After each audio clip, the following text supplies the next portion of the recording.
So for the sixth and last question that we're going to go over, the question is, what is a pattern that you're noticing in the world? And I think that this links to why you're doing what you're doing, what are you trying to accomplish, what are you seeing that as a society, as a global community, what is that pattern that you're noticing? How is that connecting to the goals that you want to reach? Now, in my case, I went for answering this question in the most abstract, poetical way possible. So I'm not just going to go over each of the things that I have said.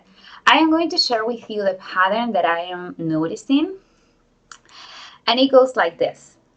I think that due to globalization and social media and how much we have advanced in technology, now we're able to record what is happening in front of our very own eyes and share it with someone that is on the other side of the world right away, if not live. And that, I think, has allowed us to notice and sense the injustice as they are happening, and also spot some more trends like global warming and, well, some other topics that I will sense like a lot of us are in one way or another awakening. And as a result of that awakening, we are actually sensing the sleepiness of those who have not awakened, because we have some belief systems that have crumbled. We have changed our minds about things that we previously thought in a different way. But that doesn't mean that everyone we know will immediately and right away notice the same thing as we have. But we are getting there. And it is not about confronting people who have different opinion than us. It is about, with kindness, with tenderness, with vulnerability, that we can explain our point of view, paint the picture of what we are seeing so that others can see it too, but be understanding that when we are embarking on a new version of yourself as an individual, of as a community collectively, the new version of something will cost us the old version.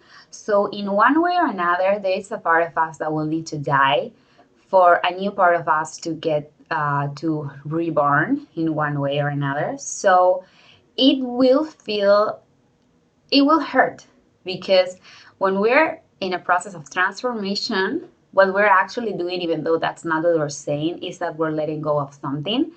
And we are very attached to routines. We get attached to so many things, even to things that are not as good for us.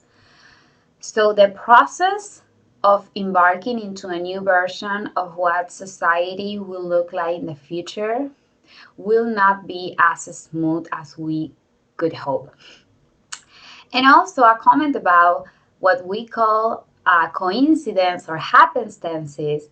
I don't know how into the energetic world you are, and this is again not a video about that, but I feel that a lot of times what we call a happenstance is this, hey, so I ran into someone that I haven't seen in a long time, and I told him about this exciting project that I'm working on, and they were working on something similar, and their father knows someone who, this is what we call happenstances or miracles sometimes. I think that this is just the materialization details. The energetic world rules the material world, and what has to happen, in my beliefs, will happen.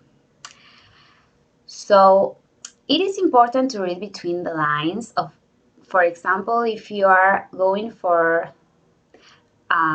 some scenario and it is not working, don't try to stubbornly just try to make it happen.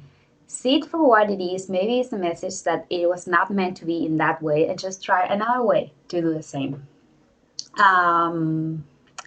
So this is a pattern that I am seeing in the world. And as I said, my explanation of it in my answer was just to try to put it poetically, because that's how I cope with these kind of things. But really ask yourself and just answer in any way that makes sense to you, because remember, this is a very personal question and answer process. What is the pattern you're noticing in the world?